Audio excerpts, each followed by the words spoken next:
जय हिंद साथियों, स्वागत है आपका self study classes with Sumit Jain YouTube channel में। तो साथियों स्टार्ट हो चुका है आज का सेशन। सभी साथी आ जाएं और एक बार जल्दी से लाइक कर दें दोस्तों, ठीक है। यहाँ पर दोस्तों अपना सेशन स्टार्ट हो चुका है और जिन भी साथियों को हिंदी साहित्य के नोट्स मंगवाना है दोस्तों, तो आप इस नंबर पे फोन पे कर सकते हैं 2100 रुपए और आप घर बैठे नोट्स मंगवा सकते हैं। हिंदी साहित्य के संपूर्ण कोर्स का नोट्स दोस्तों बहुत ही बढ़िया तरीके से आप पढ़ सकते हो, बहुत बढ़िया अध्ययन कर सकते हो, ठीक। तो हमारे जितने भी साथी हैं जिन्होंने अभी तक वीडियो को लाइक नहीं किया है वो जल्दी से लाइक कर दें और आप दोस्तों दोस्तों ये जो नोट्स हैं इनको घर बैठे आप मंगवा सकते हैं। बढ़िया से नोट्स हैं और जिनको भी एडमिशन लेना है, निरंतर अभ्यास करना है, अध्ययन करना है, विस्तृत अध्ययन करना है, तो इस सेल्फ स्टडी क्लासेस का ऐप डाउनलोड कर लें दोस्तों, ठीक है। ऐप डाउनलोड कर लो, कोर्स में एडमिशन ले सकते हैं। पंजाब मास्टर कैडर वाले मॉडल पेपर दोस्तों परचेस कर सकते हैं। मॉडल पेपर यानी कि 599 के मॉडल पेपर हैं और दोस्तों ये मॉडल पेपर में 4500 क्वेश्चन, एक मॉडल पेपर में 150 क्वेश्चन रहेंगे। कुल मिला के 599 में 30 मॉडल पेपर रहेंगे और 2000 क्वेश्चन और एक्स्ट्रा इसमें रहेंगे आपके लिए टेस्ट देने के लिए, ठीक है। चलिए तो स्टार्ट करते हैं आज का ये सेशन दोस्तों। नोट्स में मैं आपको बता दूं कि जो आप नोट्स मंगवाएंगे उसमें आपको ये हिंदी भाषा, देवनागरी लिपि, ठीक है, हिंदी साहित्य इतिहास लेखन के स्रोत, आदिकाल, भक्तिकाल, रीतिकाल, भारतेंदु युग, द्विवेदी युग, छायावाद, प्रगतिवाद, प्रयोगवाद और ये साठोत्तरी कविता। तो ये फर्स्ट पार्ट में इतना आपका 15 चैप्टर रहेंगे फर्स्ट पार्ट में, ठीक है। और सेकंड पार्ट की बात करें तो सेकंड पार्ट में दोस्तों आपके ये चैप्टर रहेंगे: हिंदी गद्य का विकास, नाटक, कहानी, उपन्यास, निबंध, आलोचना, एकांकी, जीवनी, आत्मकथा, रिपोर्टाज, यात्रा, रेखा चित्र, संस्मरण, गद्य काव्य, डायरी, साक्षात्कार, हिंदी में प्रथम, हिंदी में विविध, पुरस्कार आदि, ठीक है, पत्र पत्रिकाएं और प्रमुख कथन, ये चैप्टर रहेंगे जो आप नोट्स मात्र 2100 रुपए में अपने घर पर मंगवा सकते हैं दोस्तों, ठीक है। चलिए तो स्टार्ट करते हैं आज का ये सेशन। सभी साथी आ चुके हैं। आपका पहला प्रश्न आपकी स्क्रीन पर है। द्विवेदी युग को जागरण सुधार काल की संज्ञा किसने दी है? आपको चयन करना है और एक बार जल्दी से शेयर भी कर देना अपने मित्रों तक दोस्तों फटाफट से। एक क्लास रोज रात्रि 9 बजे आपके लिए दोस्तों लाइव क्लास लाई जाती है। अब आपको यहां पर बताना है कि द्विवेदी युग को जागरण सुधार काल की संज्ञा आखिर दी किसने है। बहुत ही बढ़िया क्वेश्चन, ऐसे ही क्वेश्चन आपसे पूछे जाते हैं हमेशा, बताएं जल्दी से। तो बहुत सारे लोगों का कमेंट आ रहा है कि सर जो द्विवेदी युग को जागरण सुधार काल, अब यहां जागरण सुधार काल एक चीज बताओ कि अगर आपके घर में नांग घुस जाए, ये फण वाला जो नांग है वो आपके घर में घुस जाए, ये वाला, तो आप जागरण करोगे कि सो जाओगे? बोले सर हम तो जागरण करेंगे। अगर आपके घर में नांग आ गया कहीं से तो आप क्या करोगे? जागरण करोगे। तो जागरण सुधार काल कौन कहेगा? कौन कहेगा? डॉक्टर नगेंद्र कहेंगे। बोले सर नांग आ गया तो हम जागरण कर रहे हैं, सोएंगे नहीं, ठीक है। और फिर अगला क्वेश्चन है, हिंदी को गवारू बोली किसने कहा? गवारू, बताइए किसने कह दिया गवारू बोली? फटाफट से बताना है और एक बार जल्दी से लाइक भी कर देना। सर सैयद अहमद खान ने, सर फ्रेडरिक पैक्ट ने, शिव प्रसाद सितारे हिंद ने, या फिर इनमें से कोई नहीं। यानी कि प्रश्न आपका 2 नंबर है। 2 नंबर में आपको जल्दी से बताना है। नीतू गुप्ता जी, पूजा देवी जी, पलविंदर हंस यादव जी ने उत्तर बता दिया, बहुत बढ़िया। कि सर इसमें आपको लगा देना है सर सैयद अहमद खान ने। ये क्वेश्चन कई बार आ चुका है कि हिंदी को गवारू बोली किसने कहा, तब आपका राइट सा आंसर हो जाता है गवारू बोली कहा है सर सैयद अहमद खान। यानी कि जो आपका 1 नंबर है, ए नंबर है, वो बिल्कुल सही हो जाता है, ठीक है। संदीप सिंह जी वेरी गुड, ठीक है। कविता संवर्धनी सभा के संस्थापक कौन थे? फटाक से बताएं। कविता संवर्धनी सभा के संस्थापक कौन थे? भारतेंदु जी थे, प्रेमघन थे, बालकृष्ण भट्ट थे, या फिर प्रताप नारायण मिश्र थे? ये कविता संवर्धनी सभा कई बार पूछा गया। Self study classes app download कर ले सभी साथी। जल्दी ही दोस्तों आपका न्यू बैच स्टार्ट होने वाला है, ठीक है, जल्दी स्टार्ट होने वाला है। तो सभी लोग अभी से एडमिशन ले लें। आपका न्यू बैच स्टार्ट होने वाला है 15 अप्रैल से। 15 अप्रैल से आपका एक नया बैच चालू होने वाला है। तो जिनको भी एडमिशन लेना है अभी से एडमिशन ले लें। नया बैच यानी कि जिसमें आपको शुरुआत से पढ़ने को मिलेगा, ठीक है। मात्र 1500 रुपए में आप 12 महीने दोस्तों अध्ययन कर सकते हैं, पढ़ सकते हैं, ठीक है। तो 15 अप्रैल से नया बैच कविता संवर्धनी सभा 3 नंबर में आपसे पूछा गया है और आपका उत्तर है सर भारतेंदु लगा दो, यानी कि ये नंबर आपका बिल्कुल सही हो जाएगा। ठीक है, बहुत बढ़िया। अगला क्वेश्चन आता है यहां पर, उत्तर भक्तमाल के रचनाकार कौन है, ये आपको बताना है। बहुत ही अच्छा क्वेश्चन है। उत्तर भक्तमाल बताना ग्रियर्सन है, रामचंद्र शुक्ल है, रामकुमार वर्मा है, या फिर भारतेंदु है। जल्दी से बताना है, पटाख से बताइए उत्तर भक्तमाल के रचनाकार कौन माने जाते हैं। राइट आंसर चयन करिए जल्दी से। आपने भक्तमाल पढ़ा 1585 में, ठीक है। उत्तर भक्तमाल भी दोस्तों ये रचना लिखी गई, ठीक है। अब इसके रचनाकार कौन माने जाते हैं, तब आपका राइट आंसर यहां पर क्या हो रहा है, उत्तर भक्तमाल के। और बिल्कुल सही आंसर लगाया आपने कि सर ये भारतेंदु जी ने लिखी है, यानी कि आपका जो डी नंबर है, डी नंबर आपका बिल्कुल सही हो जाएगा। डी नंबर आपका राइट आंसर हो जाएगा। रामस्वरूप चतुर्वेदी रासो शब्द की उत्पत्ति किससे मानते। बहुत अच्छा क्वेश्चन। 5 नंबर के क्वेश्चन में कॉम्पिटिटिव हिंदी वाई रवि सर बताइए जल्दी से। 5 नंबर, रामस्वरूप चतुर्वेदी रासो शब्द की उत्पत्ति किससे मानते हैं, ये आपको बताना है। रितेश मौर्य जी जल्दी से बताओ। दीपिका जी ने बताया कि भक्तमाल की टीका लिखी थी प्रिया दास ने, बिल्कुल सही है। तो बताओ यहां पर रामस्वरूप चतुर्वेदी रासो शब्द की उत्पत्ति किससे मानते हैं। बहुत ही अच्छा क्वेश्चन है नीतू गुप्ता जी। 5 नंबर का क्वेश्चन है और 5 में बहुत सारे लोगों ने बताया है कि सर जो रामस्वरूप चतुर्वेदी हैं इन्होंने राउस से माना है, राउस से ये रासो शब्द की उत्पत्ति। और मैंने आपको ट्रिक से पढ़ाया है दोस्तों पूरा का पूरा कि राउस से किसने माना है, रासो से किसने माना है, राजयस से किसने माना, राजसूय और रासक से किससे माना है। तो ये मैंने आपको ट्रिक भी बताई है। तो जिन भी साथियों को दोस्तों ट्रिकी नोट्स मंगवाना है जिसमें आपके लिए महत्वपूर्ण ट्रिकों का भी समावेश किया गया है, जगह जगह पर जहां जैसी उपयुक्त ट्रिक निकली है तो वहां पर ट्रिकों का भी समावेश किया गया है। तो रामस्वरूप चतुर्वेदी रासो शब्द की जो उत्पत्ति मानते वो राउस से मानते, यानी कि आपका ये नंबर बिल्कुल सही है। कृषक क्रंदन एक किसकी रचना है। 6 नंबर का क्वेश्चन है, जल्दी बताइए। स्वानु केएम जी बिल्कुल भक्त नामावली ध्रुवदास की रचना है। बहुत बढ़िया आंसर बताया स्वानु जी ने। कृषक क्रंदन एक किसकी रचना मानी जाती है दोस्तों, ठीक है। बहुत सारे साथियों ने नोट्स अपने घर मंगवा लिए हैं, वो लाइव क्लास से भी पढ़ रहे हैं और साथ ही दोस्तों नोट्स से भी पढ़ रहे हैं, लगा लगा के याद कर रहे हैं। तो आप भी मंगवा सकते हैं। मात्र 2100 रुपए पे करना है, आपके घर नोट्स पहुंच जाएंगे हिंदी साहित्य के, जिसमें बहुत ही महत्वपूर्ण ट्रिक भी समाहित की गई हैं, बहुत ही महत्वपूर्ण विस्तृत भी है दोस्तों और क्रमबद्ध भी है, ठीक है। तो कृषक क्रंदन किसकी रचना है, 6 नंबर का क्वेश्चन है यहां पर। और 6 में आपका उत्तर बोला कृषक का क्रंदन गया, कृषक का क्रंदन अब गया, गया से गया प्रसाद शुक्ल शनेही, यानी कि आपका जो ए नंबर है वो बिल्कुल सही है, ठीक है। बहुत बढ़िया, बहुत बढ़िया, ठीक है। अगला क्वेश्चन आते हैं यहां पर, प्रेम राज्य काव्य के लेखक कौन है। प्रेम राज्य काव्य के लेखक कौन है। करिश्मा जी अगर पहले करा चुके हैं तो फिर से भी पढ़ना चाहिए, ऐसा नहीं है कि अगर एक बार पढ़ा तो आप दोबारा नहीं पढ़ेंगे, पढ़ना चाहिए, ठीक है।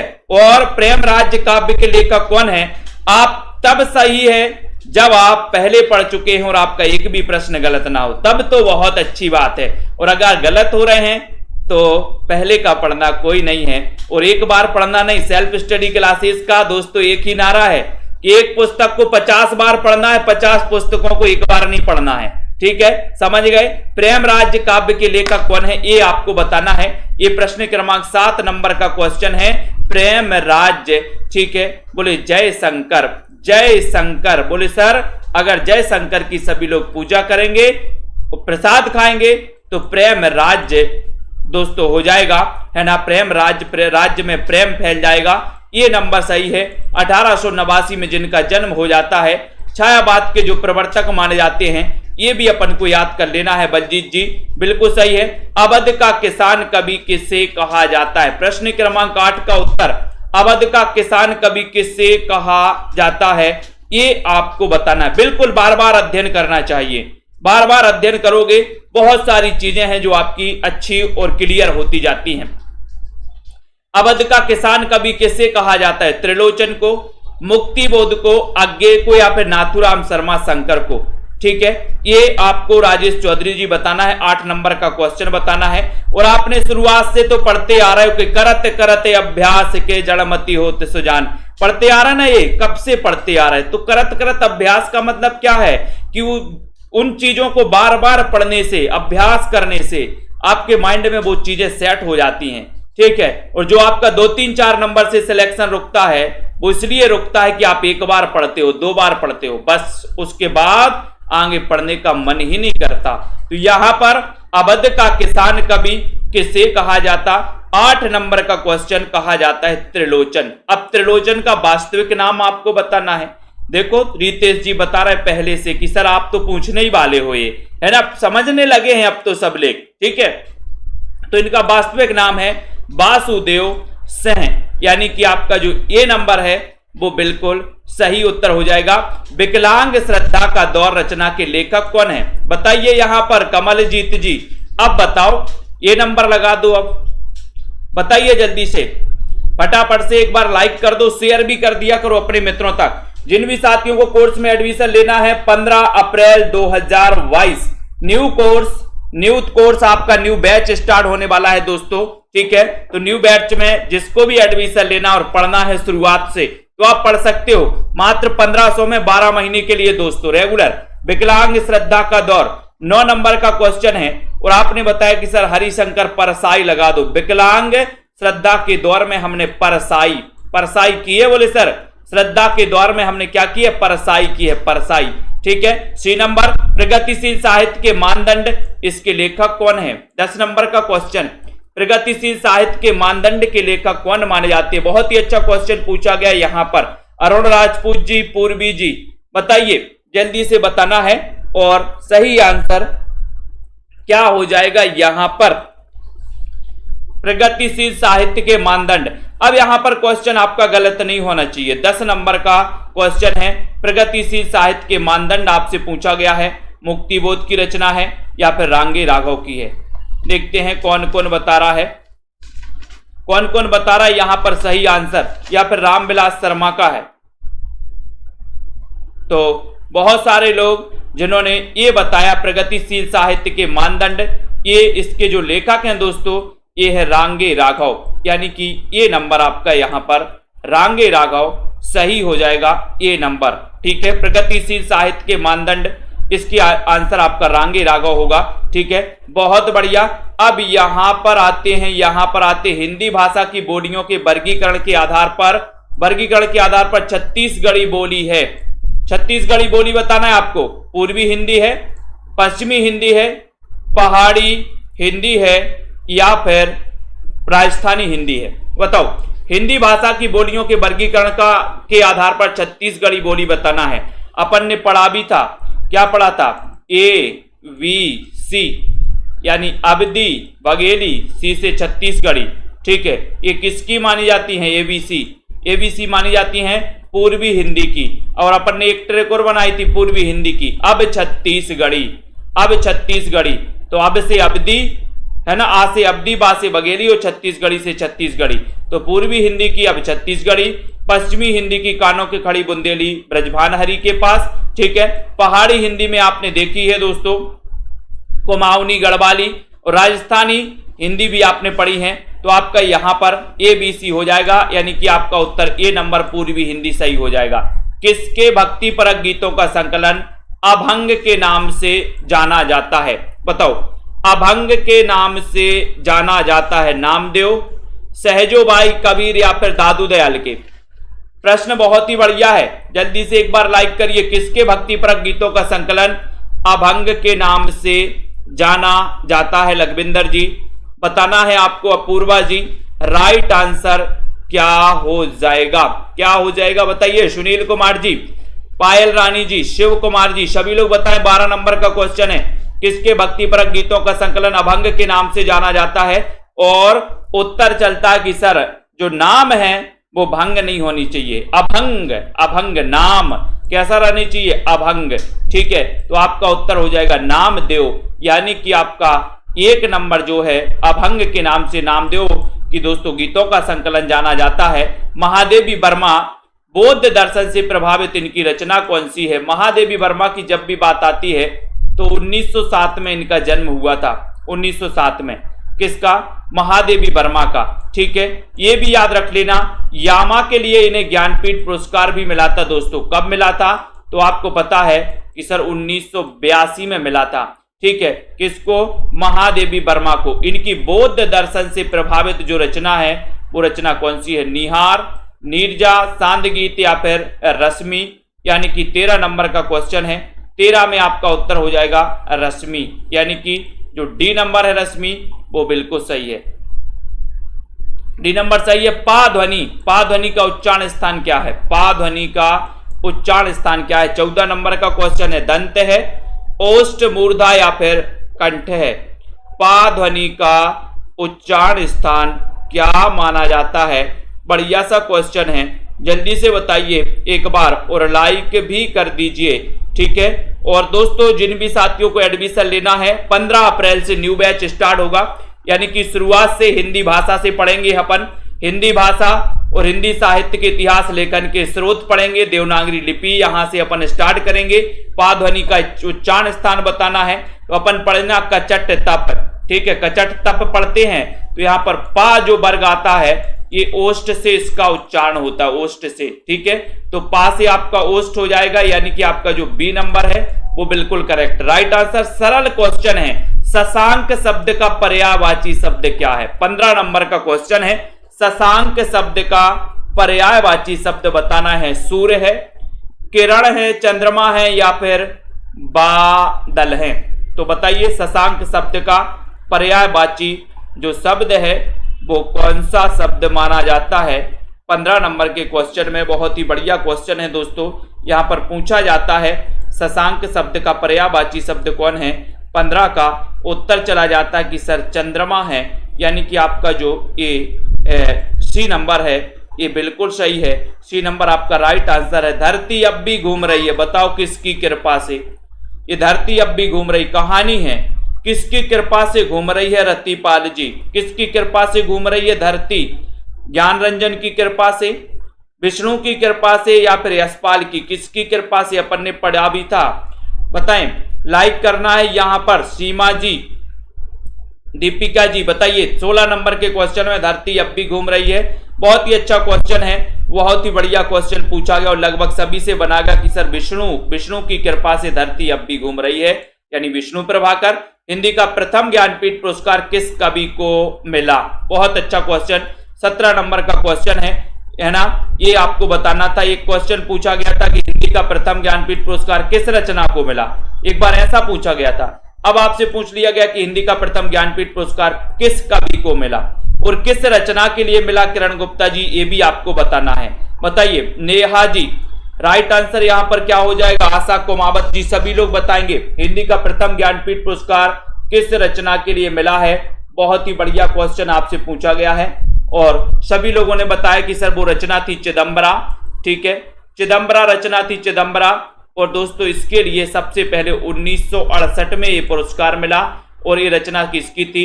सुमित्रा नंदन पंत की, जिनका जन्म हुआ था 1900 ईस्वी में, है ना। कोसानी अल्मोड़ा में इनका जन्म हुआ था दोस्तों, उत्तराखंड में, यानी कि आपका जो बी नंबर है वो बिल्कुल सही है। सुजान विनोद के रचनाकार कौन है? जल्दी से बताइए। सुजान विनोद इसके रचनाकार कौन माने जाते हैं? एक बढ़िया सा क्वेश्चन आपसे पूछा गया। लाइक कर दीजिए सभी साथी, मित्रों को शेयर जरूर कीजिएगा दोस्तों। इतने अच्छे प्रश्न आपसे पूछे जाते हैं, यहाँ पर इतने बढ़िया से प्रश्न पूछे जाते हैं। क्वेश्चन पूछा गया सुजान को विनोद, बताओ। अब सुजान आपने नाम सुना होगा कि घनानंद की प्रेमिका का नाम सुजान था। घनानंद की प्रेमिका का नाम क्या था? सुजान। अब सुजान विनोद के रचनाकार कौन है? ये क्वेश्चन पूछा और मैंने आपको याद भी करवाया। देखो बहुत सारे लोग ए लगा रहे हैं, कुछ लोग डी लगा रहे हैं। देखते हैं कौन कौन 18 नंबर में सही बता रहे हैं। कैसे याद किया था? ट्रिक याद है क्या आप लोगों को? सुजान को विनोद देव, सुजान को विनोद देव। तो ये देव, जिनका वास्तविक नाम देवदत्त था, जिनका जन्म हुआ था इटावा, इटावा से संबंधित हैं ये देव। ठीक है, रीति काल के रीतिबद्ध काव्यधारा के कवि माने जाते हैं देव। देव याद रख लेना। इन्होंने 34वां एक के दोस्तों संचारी भाव माना था, वो था क्या? छल। छल नामक 34वां संचारी भाव किसने माना? ये क्वेश्चन कई बार आया, तो देव कवि ने। ठीक है। आधुनिक काल के गोरखनाथ किसे कहा जाता? बहुत अच्छा क्वेश्चन है, 19 नंबर का क्वेश्चन है दोस्तों। बताइए आधुनिक काल के गोरखनाथ किसे कहा जाता है? बताएं जसपाल जी, सोनू जी। राइट आंसर यहां पर सिमरपाल सिंह जी। 19 नंबर का क्वेश्चन है और बहुत ही बढ़िया क्वेश्चन है, ये आपको बताना है। बताइए त्रिगुणायत जी। और यहां पर 19 नंबर के क्वेश्चन में आपसे पूछा गया और आपका उत्तर है कि सर जिनका जन्म हुआ था 1897, कुछ विद्वान 99 मानते हैं, महिषादल मेदिनीपुर में, वो थे ऐसे सूर्यकांत त्रिपाठी निराला। ठीक है, ये भी याद कर लेना, यानी कि बी नंबर इनका सही हो जाएगा। इन्हें आधुनिक काल का गोरखनाथ कहा जाता है, निराला जी को। सहजता का कवि किसे कहा जाता? बहुत ही अच्छा क्वेश्चन है, सहजता।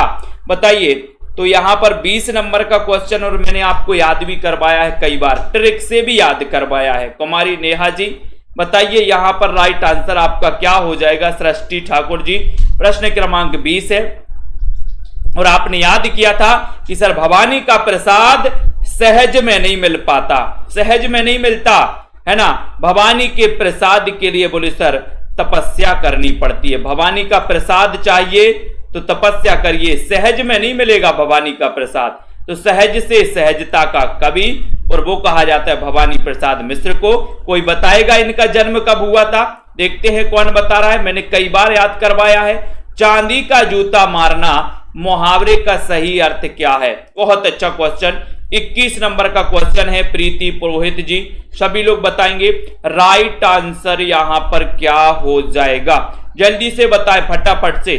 चांदी का जूता मारना मुहावरे का सही आंसर क्या है? जल्दी से आपको चयन करना है। ठीक है, फटाफट से बताइए, जल्दी बताएं फटाफट से। चांदी का जूता मारना मुहावरे का सही अर्थ क्या है? और सही अर्थ होता है, क्या होता है, क्या होता है चांदी का जूता मारना? 21 नंबर का क्वेश्चन। और अधिक लाभ कमाना नहीं, परास्त करना नहीं, धोखा देना ये भी नहीं, बोले सर रिश्वत देना, यानी कि बी नंबर यहां पर सही हो जाएगा। ठीक है, और एक और होता है, आपको पता है चाय पानी। चाय पानी का मतलब भी होता है रिश्वत देना। बोले चाय पानी का खर्चा तो दे दो, है ना। जब आप जाते हो कहीं भी कोई काम करवाने, अपने भारत में एक और चलता है चाय पानी का खर्चा दे दो। चाय पानी का खर्चा दे दो मतलब रिश्वत दे दो, यही होता ना। आप कहीं जाते हो, कोई भी प्रमाण पत्र बनवाने जाते हो, कहीं पर जाते हो, तो क्या बोलेंगे? चाय पानी का खर्चा तो दे दो, है ना, यानी कि रिश्वत दे दो। ठीक है, ये रिश्वत देना, चांदी का जूता मारना, ये बी नंबर आपने सुना है। तो यहां पर आते हैं आख्यायिका शैली। आख्यायिका शैली का प्रथम मौलिक उपन्यास कौन सा है? ये 40 मिनट ही चलती है क्लास। अब आपका नेट खत्म हो रहा तो हो जाए, ये 40 मिनट चलती ही है क्लास। ठीक है, तो आख्यायिका शैली का प्रथम मौलिक उपन्यास कौन सा? जिनका नेट खत्म हो रहा वो बाद में देख लेना। ठीक है, तो आख्यायिका शैली का प्रथम मौलिक उपन्यास कौन सा है, ये आपको बताना है। श्यामा स्वप्न, निस्सहाय हिंदू, मेला आंचल या फिर चित्रलेखा।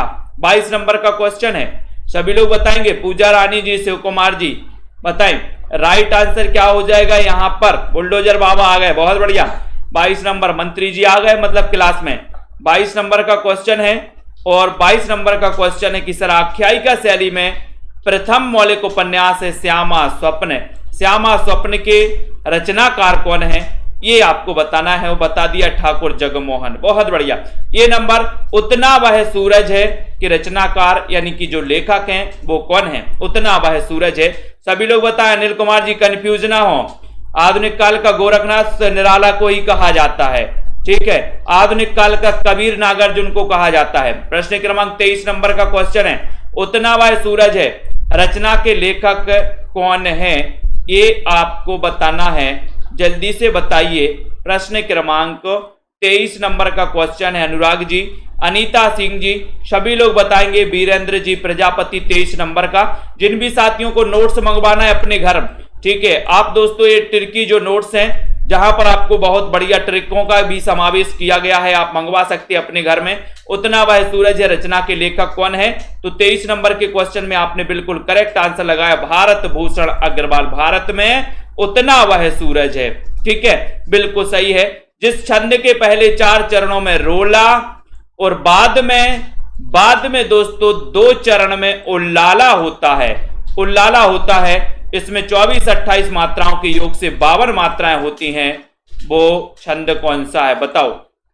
24 नंबर का क्वेश्चन पढ़ लिया आपने तो जल्दी जल्दी से बता दीजिए। यहां पर श्वेता रानी जी, प्रणव जी फटाक से बताइए राइट आंसर यहां पर क्या हो जाएगा। लाइक भी करना है जल्दी से। सही आंसर क्या है यहां पर? 24। जिस छंद के पहले 4 चरणों में रोला और बाद में दोस्तों जल्दी बताओ क्या हो जाएगा? 24 नंबर। और बिल्कुल सही है, छप्पय। छप्पय और छप्पयों का राजा किसे कहा जाता है यह भी आपको बताना है। जब छप्पय छंद की बात आती है तो छप्पयों का राजा किसे कहा जाता है, यह भी क्वेश्चन आपको बताना है। तो बताइए जल्दी से। उसके बाद सारंग का पर्यायवाची शब्द बताना। सारंग का पर्यायवाची क्या है? 25 नंबर का क्वेश्चन है। सारंग का पर्यायवाची क्या माना जाता है? नमक, सारथी, मोर, घोड़ा। तो 25 नंबर के क्वेश्चन में आपको लाइक भी करना है, जल्दी से बताना भी है। फटाक से सभी लोग बताएंगे सारंग का पर्यायवाची क्या माना जाता है। 15 अप्रैल से नया बैच चालू होने वाला है, 15 अप्रैल से, ठीक है, जिसमें आपको शुरुआत से पढ़ाया जाएगा। तो जिनको भी एडमिशन लेना है वो ले सकते हैं मात्र 1500 रुपए में दोस्तों, ठीक है। और 12 महीने की वैलिडिटी रहेगी। विस्तृत पढ़ाया जाएगा आपको। सारंग का पर्यायवाची शब्द बताना 25 नंबर के क्वेश्चन में। उत्तर हो जाएगा मोर। मोर यानी सी नंबर, ठीक है। मोर आपका राइट आंसर है सारंग का पर्यायवाची। सी आपने सही बताया है। निम्बार्काचार्य का दार्शनिक मत क्या है? दार्शनिक मत क्या है? द्वैतवाद, शुद्धाद्वैतवाद, अद्वैतवाद या फिर द्वैतवाद। निम्बार्काचार्य, और मैंने आपको कई बार याद करवाया। पूजा वर्मा जी जल्दी से बताइए। माया राम जी, प्रियंका जी, प्रमोद जी, निम्बार्काचार्य का दार्शनिक मत क्या है 26 नंबर के क्वेश्चन में? सभी लोग बताएं। 26 नंबर का क्वेश्चन आ रहा है यहां पर और आपका उत्तर हो जाएगा कि सर निम्बार्काचार्य का जो दार्शनिक मत है वो मत है द्वैताद्वैतवाद। द्वैताद्वैतवाद यानी कि आपका जो ए नंबर है, ए नंबर वो बिल्कुल सही है, ठीक है। द्वैताद्वैतवाद आपका राइट आंसर हो जाएगा। निम्बार्काचार्य का दार्शनिक मत कहलाता है द्वैताद्वैतवाद। देत देत नींबू देत देत थक गए बोले सर। हिंदी में पहली बार 12 मासा वर्णन किस दोस्तों किस रासो ग्रंथ में हुआ है? किस रासो ग्रंथ में हुआ है? 27 नंबर का क्वेश्चन सभी लोग बताएं और राइट आंसर बताना है, जल्दी से बताइए, फटाफट से बताना है। 27 नंबर के क्वेश्चन है में हिंदी में पहली बार। एडमिशन ले लो यार त्रिगुणायत जी, एडमिशन ले लो, बिल्कुल करवाएंगे, टॉपिक वाइज करवाएंगे, चिंता नहीं करो। हिंदी में पहली बार 12 मासा वर्णन किस रासो ग्रंथ में मिला? 27 नंबर का क्वेश्चन है। परमाल रासो में, खुमाल रासो, बीसलदेव रासो या फिर हमीर रासो में? तो हिंदी में पहली बार 12 मासा वर्णन किस रासो ग्रंथ में मिला? 27 नंबर का क्वेश्चन है। बहुत ही बढ़िया क्वेश्चन पूछा गया और आपने बता दिया कि सर बीसलदेव रासो लगा दो, जो कि श्रृंगारिक रचना है, जिसके रचनाकार माने जाते हैं नरपति नाल, और यहीं से 12 मासा का वर्णन दोस्तों मिलता है। तो आपका उत्तर सी नंबर। अनाथ का विलोम क्या होगा? 28 नंबर का बताइए आशा कुमारी जी, सभी लोग बताएंगे। लाइक कर दो सभी साथी और सब्सक्राइब जरूर कर लो, बेल आइकन को भी दबा दिया करो दोस्तों, ताकि आपके पास बिल्कुल ये जो है इंफॉर्मेशन पहुंचे, नोटिफिकेशन पहुंचे क्लास स्टार्ट होने की। अनाथ का विलोम क्या होगा पूछा गया है आपसे 28 नंबर के क्वेश्चन में। बताइए अनाथ का विलोम धनी, सनाथ, निर्धन या फिर बेकार? तो जल्दी से बताना है, ठीक है। नौकरियां आती रहेंगी जाती रहेंगी, लेकिन अध्ययन कम नहीं होनी चाहिए, ठीक है। सिलेक्शन उन्हीं का होगा जो निरंतर अध्ययन करेंगे, ठीक है। और दोस्तों अनाथ का विलोम होता है सनाथ, यानी कि आपका जो बी है बिल्कुल सही है, ठीक है। अगला क्वेश्चन आपको बताना है जल्दी से बताइए मूल गोसाई चरित्र के रचनाकार कौन है? बताएं विश्वास मलिक जी, मूल गोसाई चरित्र के रचनाकार कौन माने जाते हैं? बहुत ही बढ़िया क्वेश्चन यहाँ पर पूछा गया। आराधना जी, स्टडी विथ जी, अजित जी बताइए यहाँ पर मूल गोसाई चरित्र के रचनाकार कौन माने जाते हैं? इतना अच्छा क्वेश्चन पूछा जाता है। बिल्कुल, ये लाइव क्लास रोज चलती है पूजा रानी जी, है ना, 9 बजे। और जिनको भी एडमिशन लेना है 2 क्लासें पेड क्लासें भी चलती हैं। एक 5 बजे चलती है, 5 से 5:40 चलती है, एक 6:30 बजे चलती है, 6:30 से 7:10 तक चलती है दोस्तों। ठीक है, ये न्यू बैच भी स्टार्ट हो रहा है 15 तारीख से। न्यू बैच यानी कि शुरुआत से 1500 में 15 तारीख से पढ़ने को आपको मिलेगा 12 महीने तक। ठीक है, मूल गोसाई चरित्र के रचनाकार वेणी माधव दास। ठीक है, तो आपका उत्तर बी नंबर, रस रत्न के रचयिता कौन माने जाते हैं? 30 नंबर का क्वेश्चन है, रस रत्न के रचयिता कौन माने जाते हैं? जान कवि, शेख निसार, शेख नबी या फिर पोहेकर? बताएं पूजा जी, माया राम जी। 30 नंबर के क्वेश्चन में बहुत ही बढ़िया क्वेश्चन है, रस रतन, बोले रस रतन की पोहकर कर दो, फौहार कर दो, बोले सर पोहकर कर दो थोड़ा सा। ठीक है, रस रतन की क्या कर दो? पोहकर कर दो। ठीक है, तो यहां पर आपका उत्तर जा रहा है पोहकर, यानी कि डी नंबर बिल्कुल सही है बीनू सरोज जी। नेक्स्ट क्वेश्चन है, सा का उच्चारण स्थान क्या है? बताओ, सा का उच्चारण बताना है, जल्दी से बताओ। कंठ है, तालु है, दंत है या फिर मूर्धा है? बीच बीच में तो अलग अलग क्वेश्चन भी, डिफरेंट क्वेश्चन भी आपको प्रेषित किए जाते हैं वीके शर्मा जी। ठीक है, जिनको भी नोट्स मंगवाना है मंगवा सकते, बहुत सारे साथी नोट्स मंगवा चुके हैं, पहुंच भी गए हैं दोस्तों बहुत सारे साथियों के। ठीक है, तो यहां पर ये उच्चारण स्थान बताना है बुलडोजर बाबा। 31 नंबर के क्वेश्चन में उत्तर बताइए फटाफट से। उत्तर आ गया मूर्धा, बिल्कुल सही आंसर आया, डी नंबर सही आया। नेक्स्ट, कामायनी का सर्ग नहीं है। कामायनी में कितने सर्ग? 15 सर्ग। 1935 रचना काल। ठीक है, 15 सर्ग आपको पता होनी चाहिए। कामायनी के बारे में यह भी पता होनी चाहिए कि जो कामायनी है ये महाकाव्य है और इसके रचनाकार जयशंकर प्रसाद हैं। ठीक है, और एक कामना नाटक के आधार पर दोस्तों लिखा गया प्रतीकात्मक महाकाव्य है, ये भी आपको बताना है। तो यहां पर 32 नंबर का क्वेश्चन, और 32 नंबर के क्वेश्चन में आपका उत्तर हो जाएगा कि सर जो ये इच्छा है, इच्छा ये इसका सर्ग नहीं है, इच्छा इसका सर्ग नहीं है, यानी कि डी नंबर आपको पता है, मैंने कई बार याद करवाया आपको। ठीक है, SDVG है ना, ये इच्छा नहीं है भैया, डी नंबर नहीं है। प्रसाद जी के किस नाटक का कथानक बौद्धों के पतन के दोस्तों काल, पतन काल का है? बताओ वो नाटक कौन सा है? प्रसाद का प्रथम नाटक भी आपको बताना, अंतिम नाटक भी आपको बताना है। प्रसाद के किस नाटक का कथानक बौद्धों के पतन का माना जाता है? जल्दी से बताइए, और एक बार जल्दी से लाइक भी कर दीजिए फटाक से। तो 33 नंबर का क्वेश्चन है, प्रसाद का प्रथम नाटक माना जाता है सज्जन, प्रसाद का अंतिम नाटक माना जाता है ध्रुव सोमनी। ठीक है, तो यहां पर 33 नंबर का क्वेश्चन पूछा गया, आपका राइट आंसर यहां पर क्या होने वाला है? और सभी लोग बता रहे हैं यहां पर, जल्दी से बताओ कौन सा है अंतिम नाटक? सॉरी, बौद्धों के कथानक का जो नाटक है वो है दोस्तों कौन सा? विशाख है, यानी कि डी नंबर सही है। चंद्रगुप्त नाटक की नायिका कौन है? बताओ।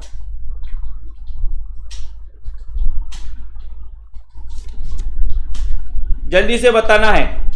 चंद्रगुप्त नाटक का रचना काल भी बताइए, चंद्रगुप्त नाटक का रचना काल भी आपको बताना है। बताओ सरबजोत जी बताना, यहां पर चंचल राजपूत जी बताएं, रेखा त्रिपाठी जी यहां पर चंद्रगुप्त नाटक की नायिका का नाम क्या है? नायिका कौन है? अलका है, कल्याणी है, मालविका है, कॉर्नेलिया है? तो सभी को पता है कि सर इस चंद्रगुप्त नाटक की नायिका है कॉर्नेलिया। ठीक है, कॉर्नेलिया है। इसका रचना काल क्या है? बताओ चंद्रगुप्त नाटक का रचना काल क्या है? फटाफट से बताइए। गांधीवाद की 100 परीक्षा निबंध के लेखक कौन है? 35 नंबर का क्वेश्चन है, जल्दी से बताना। गांधीवाद की 100 परीक्षा ये निबंध किसका है? गांधीवाद की 100 परीक्षा पूछा गया है निष्ठा त्रिवेदी जी। बताएं। Gaurav Kumar ji 35 number DCP classes, जल्दी बताओ। 35 नंबर में गांधीवाद की 100 परीक्षा निबंध किसका है? बहुत ही बढ़िया क्वेश्चन पूछा गया और 35 नंबर में आपका उत्तर चला गया कि सर गांधीवाद की 100 परीक्षा यानी कि ये जो निबंध है ये निबंध यशपाल का है। यशपाल के बारे में आपने पढ़ा होगा। डी नंबर आपका बिल्कुल सही है। डी नंबर जिन्होंने भी लगाया उनका आंसर सही है। लहू पुकारे आदमी कहानी के कहानीकार कौन है? लहू पुकारे आदमी। जितने भी साथी हैं शेयर जरूर किया करें दोस्तों। सेल्फ स्टडी क्लासेस से एक बार जुड़ जाएं, मन नहीं करेगा आपका कभी। एसएम हिंदी साहित्य अकेडमी, आपका कभी मन नहीं करेगा कि सेल्फ स्टडी क्लासेस को छोड़ें। आपको ऐसा लगेगा अगर जिस दिन क्लास अटेंड नहीं करोगे ऐसा लगेगा कि आज कुछ अधूरा अधूरा है दोस्तों। बाकी सभी साथियों से पूछिए जिन्होंने क्लास को अटेंड किया है। एक बढ़िया परिवार सेल्फ स्टडी क्लासेस परिवार दोस्तों, ठीक है। आप उसमें शामिल हो सकते हैं। लहू पुकारे आदमी कहानी के कहानीकार कौन है? 36 नंबर का क्वेश्चन आपसे पूछा गया और बढ़िया सा क्वेश्चन है। आपने बताया कि सर मधुकर सिंह। कौन है? मधुकर सिंह है।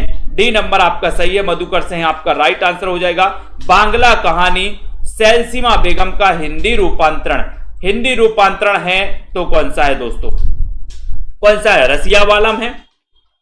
दुखवा में कासो कहूं मोरी सजनी, दुलाई वाली बेंटो वाली विधवा, ये आपको बताना है। सीताराम जी जल्दी से बताइए। 37 नंबर का क्वेश्चन और 15 अप्रैल से न्यू बैच स्टार्ट, ठीक है। बिल्कुल जल्दी बताओ। बांग्ला कहानी सैलसीमा बेगम का हिंदी रूपांतरण आपको चयन करना है। 37 नंबर के क्वेश्चन में आपको बताना है और आपका उत्तर हो जाएगा दुखवा में कांसो कहूं मोरी सजनी, यानी कि बी नंबर आपका राइट आंसर है। बी नंबर आपका बिल्कुल सही है। बी नंबर राइट है, ठीक है। जहां कोई साधारण बात कहकर उसकी किसी विशेष बात से समानता बताई जाए वहां कौन सा अलंकार होता है? जहां कोई साधारण बात कहकर उसकी दोस्तों किसी विशेष बात से समानता बताई जाए, विशेष बात से समानता बताई जाए, वहां कौन सा अलंकार होता है? भ्रांतिमान होता है, संदेह होता है, विभावना होता है या फिर उदाहरण होता है?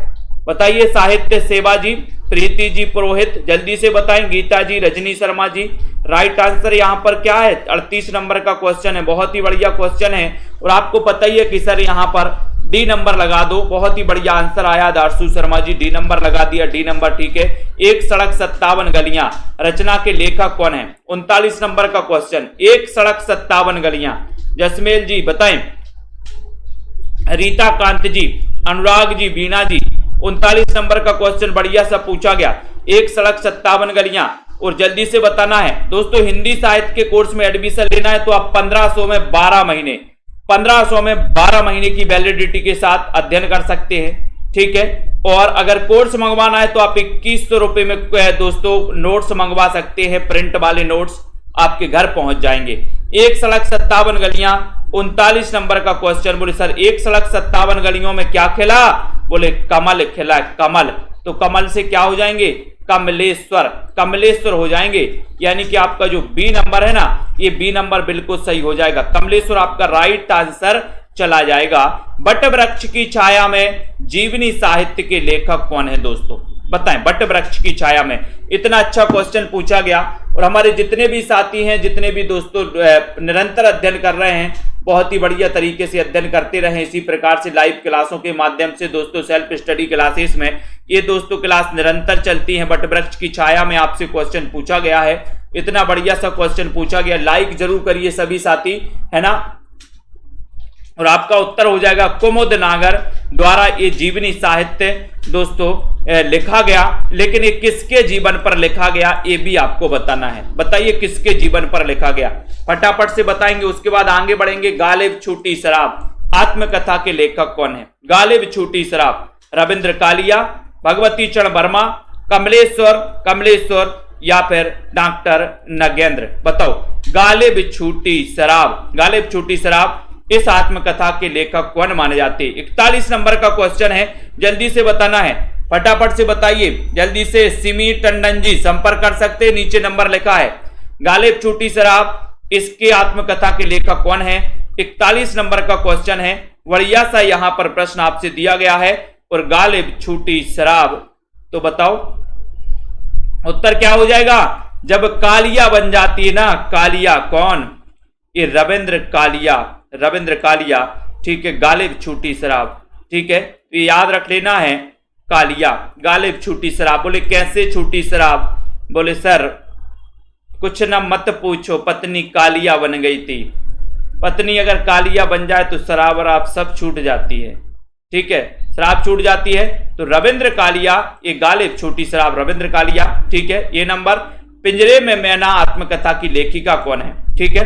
जो पेड क्लास होती है दोस्तों उसकी क्लासें चलती है, एक चलती है 5 से 5:40 तक, फिर दूसरी चलती है 6:30 से 7:10 तक, ठीक है। तो याद रख लेना ये 2 क्लासें आपके लिए पेड चलती हैं। 15 अप्रैल से न्यू बैच स्टार्ट हो रहा है, नोट्स भी आप मंगवा सकते हैं, ठीक है। तो पिंजरे में मैना आत्मकथा की लेखिका कौन है? 42 नंबर का क्वेश्चन है, बहुत ही बढ़िया क्वेश्चन है। यहां पर जल्दी से बताएंगे, पिंजरे में मैना, बोले रिक्शा पर बैठ के जा रही सर, रिक्शा पर, रिक्शा यानी कि चंद्र किरण सोन रिक्शा, ठीक है। तो बाहुबली कटप्पा जी आ गए, बहुत बढ़िया, चंद्र किरण सोन रिक्शा, पिंजरे में मैना, बहुत दिन के बाद दर्शन हुए कटप्पा जी के, ठीक है। तो यहां पर आते हैं, तो यहां पर जल्दी से बिल्कुल नेक्स्ट क्वेश्चन है, बेदिन बेलोग रेखा चित्र के लेखक कौन है? बेदिन बेलोग, डॉक्टर नगेंद्र, महेंद्र भटनागर, शिवपूजन सहाय, सेठ गोविंददास, बताइए बिल्कुल फटाफट से बताइए। रवि जी ने भी एक दोस्तों साहित्य का कंपटीशन एग्जाम के लिए चैनल खोला है ना, तो आप लोग भी देख सकते हैं उसको, ठीक है। आपको मटेरियल अच्छा लगे देखें, ठीक है। बेदिन बेलोग रेखा चित्र के लेखक कौन है? आपकी पढ़ाई निरंतर होनी चाहिए दोस्तों, आप कहीं से भी पढ़ो, आपको मटेरियल मिलना चाहिए, ठीक है। जहां आपको अच्छा लगे वहां पढ़ना, ठीक है, क्योंकि आपको जो मटेरियल अच्छा लगे, जहां आपको दोस्तों अच्छा पढ़ाया जाए, आपको वहां पर पढ़ना है, ठीक है। बिल्कुल भी मैं कभी प्रतिबंधित नहीं करता आपकी, आप मेरे ही चैनल से पढ़ें, ठीक है। जहां भी आपको लगता है आप पढ़िए, मटेरियल पढ़िए, आपकी पढ़ाई होनी चाहिए बस, ठीक है। बेदिन बेलोग, बोले सर बेदिन बेलोग एक क्वेश्चन पूछा गया था अभी दोस्तों। बेदिन बेलोग क्या करते हैं? शिव की पूजन करते हैं, शिव की पूजन यानी शिव पूजन सहाय, यानी सी नंबर, शिव पूजन सहाय आपका सी नंबर बिल्कुल सही है, ठीक है, बहुत बढ़िया। नेक्स्ट देखते हैं, वाक्यम रसात्मकम काव्यम, ये कथन किस ग्रंथ का है? ग्रंथ का नाम बताना है, उस ग्रंथ के रचनाकार कौन है ये भी आपको बताना है, जल्दी से बताइए, फटाफट से बताना है और लाइक भी कर देना है जल्दी से। कभी भी कर सकते हैं, सिमी टंडन जी कभी भी कर सकते हैं कांटेक्ट, ठीक है। बताइए यहां पर वाक्यम रसात्मकम काव्यम यह कथन किस ग्रंथ का है? 44 नंबर का क्वेश्चन है, ये आपको बताना है, जल्दी जल्दी बताएं। 44 नंबर का क्वेश्चन है और लाइक जरूर करिए, लाइक में दोस्तों बने रहना है यहां पर। और आपका उत्तर होगा कि सर ये जो वाक्यम रसात्मकम काव्यम है ये साहित्य दर्पण से लिया गया ये दोस्तों कथन है, और ये कथन, ये जो ग्रंथ है ये विश्वनाथ का है। किसका है? विश्वनाथ का है। पढ़ा है आप लोगों ने? C number correct answer. करुण रस का स्थायी भाव, करुण स्थायी भाव का नाम क्या है? मतलब करुण रस का स्थायी भाव क्या है?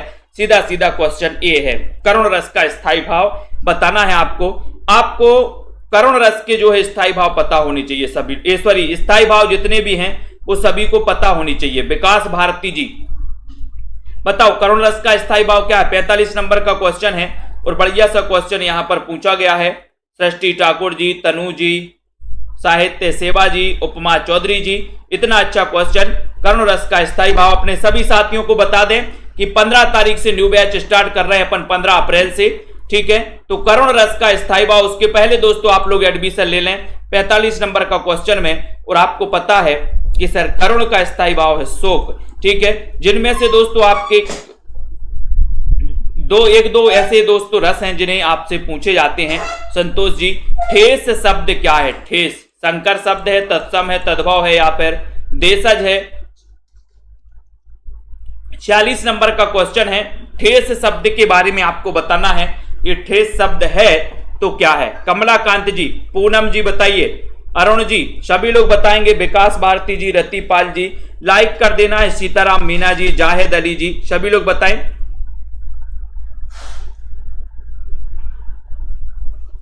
हाँ, तो ठेस का उत्तर बताना है।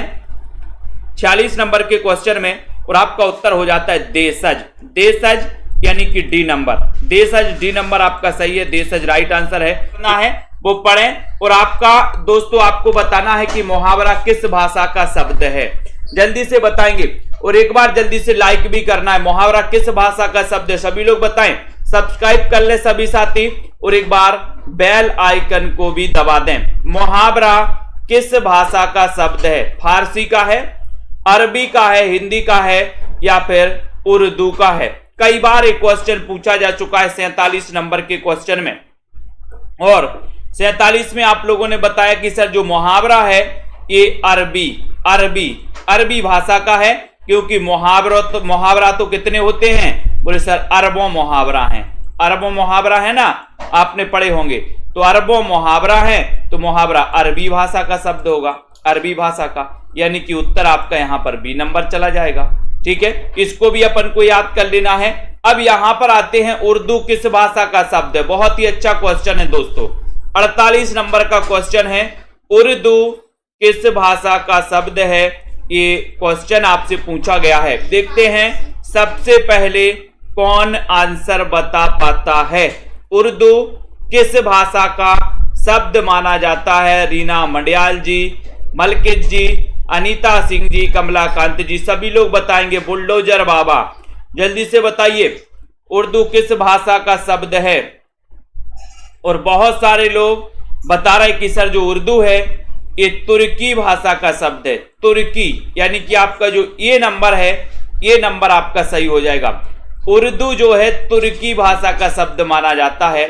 और ये जिन्होंने लगाया उनका आंसर बिल्कुल सही है। कुछ लोग बी भी लगा रहे थे। यहां पर पूछे जाते हैं ऐसे प्रश्न, हिंदी शब्द बताना है, हिंदी किस भाषा का शब्द है। बहुत ही बढ़िया, आज तो हम लेकर ही आए हैं क्वेश्चन। यहां से आते हैं मोहित जी, बताइए। जिन भी साथियों को हिंदी साहित्य के नोट्स मंगवाना है वो दोस्तों 2100 रुपए पे कर सकते हैं, नीचे नंबर चल रहा है। और आप अपना पता मुझे व्हाट्सएप पर और स्क्रीनशॉट पेमेंट का स्क्रीनशॉट व्हाट्सएप पर दे सकते हैं। बाई पोस्ट आपके घर ये नोट्स पहुंचाए जाएंगे। हिंदी शब्द है किस भाषा का शब्द है, 49 नंबर के क्वेश्चन में आपको बताना है। तो आपका यहां पर उत्तर देखते हैं, सही नंबर बता रहा है कि सर हिंदी फारसी भाषा का शब्द है। देखो यहां पर डी नंबर जिन्होंने बताया कि सर हिंदी जो है ये फारसी भाषा का शब्द है, ये याद कर लेना। हिंदी फारसी का है, उर्दू तुर्की का है, मुहावरा अरबी भाषा का शब्द है। ये 3 क्वेश्चन अपन ने पढ़ लिए। संस्कृत के ऐसे शब्द जिन्हें हम ज्यों का त्यों प्रयोग करते हैं उन्हें क्या कहते हैं। बहुत ही बढ़िया क्वेश्चन है। और 1200 में 12 महीने का ऑफर आ चुका है सभी लोगों के साथ, नवरात्रि ऑफर। ठीक है, और दोस्तों 15 अप्रैल से न्यू बैच भी स्टार्ट हो रहा है। तो जिन भी साथियों को न्यू बैच में एडमिशन लेना है ले सकते हैं। संस्कृत के ऐसे शब्द जिन्हें हम ज्यों का त्यों प्रयोग करते हैं तो वो बताना है जल्दी से। तन्मय जी राइट आंसर क्या हो जाएगा, यहां पर सभी लोग बताएंगे। 50 नंबर का क्वेश्चन है और आपको बता कि सर उन्हें तत्सम कहा जाता है। तत्सम यानी ए नंबर कहा जाता है। शिवानी ठाकुर जी के नोट्स पहुंच गए, बहुत बढ़िया, धन्यवाद शिवानी जी। नील कमल में उत्तर पद कमल बताना है। खालिस्तान है दोस्तों, विशेष है, विशेषण है, विशेष विशेषण है, या फिर इनमें से कोई नहीं। बहुत ही बढ़िया क्वेश्चन पूछा गया रश्मि पाठक जी। ठीक है, तो आप भी मंगवा सकते हैं नोट्स। बहुत सारे साथियों के नोट्स उनके घर पहुंच चुके हैं दोस्तों। नील कमल में उत्तर पद कमल क्या है बताइए, उत्तर पद कमल क्या है ये बताना है। मंजीत जी, हरप्रीत जी, निशा सिंह जी, 51 नंबर का क्वेश्चन। और 51 नंबर में आपका यहां पर नील और कमल, तो कमल यहां पर क्या है, कमल बताना है। और बहुत सारे लोगों ने बताया कि कमल यहां पर क्या है, विशेष है, विशेष। और विशेषण क्या है, नील, नील यानी कि नीला है जो कमल, तो नील यहां पर विशेषण है और कमल यहां पर विशेष है। और विशेषण विशेष के संयोग को दोस्तों क्या कहते हैं, कौन सा समास हो जाएगा यहां पर, साप्ताहिक शब्द किस प्रकार का विशेषण है। बहुत अच्छा क्वेश्चन, 52 नंबर का क्वेश्चन है। साप्ताहिक शब्द किस प्रकार का विशेषण है, गुणवाचक विशेषण है, संख्यावाचक विशेषण है, परिमाणवाचक है, या फिर सार्वनामिक विशेषण है। 52 नंबर के क्वेश्चन में बहुत ही बढ़िया क्वेश्चन यहां पर पूछा गया है। जल्दी से फटाक से कमेंट में लिखना है यहां पर राइट आंसर आपका क्या जा रहा है दोस्तों, जल्दी से बताइए। उत्तर क्या है? साप्ताहिक शब्द किस प्रकार का विशेषण है? गुणवाचक है, संख्यावाचक है? तो सभी लोगों ने बताया है यहां पर कि सर जो साप्ताहिक शब्द है ये संख्यावाचक विशेषण है। बहुत ही बढ़िया, बी नंबर राइट आंसर। इनमें से कौन सा शब्द समूहवाचक प्रत्यय नहीं है? समूहवाचक प्रत्यय कौन सा नहीं है बताओ? लोग, गण, वर्ग या फिर प्रेस। समूहवाचक प्रत्यय कौन सा नहीं है? 53 नंबर का क्वेश्चन बताएं। लाइक कर दो सभी साथी, शेयर भी कर दो अपने मित्रों तक एक बार। सोनू केएम जी, सुनीता रानी जी, सभी लोग शेयर कर दो 53 नंबर के क्वेश्चन में। और समूहवाचक नहीं है, लोग तो है, गण भी है, वर्ग भी है, समूहवाचक कौन सा नहीं है? तो उत्तर चला जाएगा प्रेस, यानी कि D number. D number correct right answer. किस शब्द की रचना प्रत्यय से हुई है? 54 नंबर का क्वेश्चन है। किस शब्द की रचना प्रत्यय से हुई है?